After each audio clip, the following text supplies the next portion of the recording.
দেখুন আপনারা জুন আর সোজা করো যারা বলছেন, বিশেষ করে মাননীয় প্রধানমন্ত্রীজি, এইটা আপনার জন্য।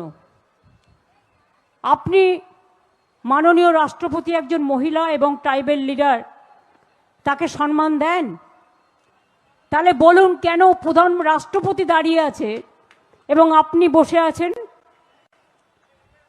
প্রত্যক্ষভাবে আপনাদের দেখিয়ে দিলাম আমরা কিন্তু আমাদের সম্মান দিই,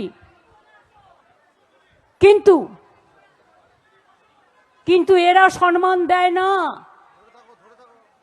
ভালো করে ধরে থাকো, ব্যাস ঠিক আছে। সম্মান কারা দেয় আর কারা দিতে পারে না, এই ছবিটাই তার প্রমাণ করে দেবে। আমরা সম্মানীয় সব চেয়ার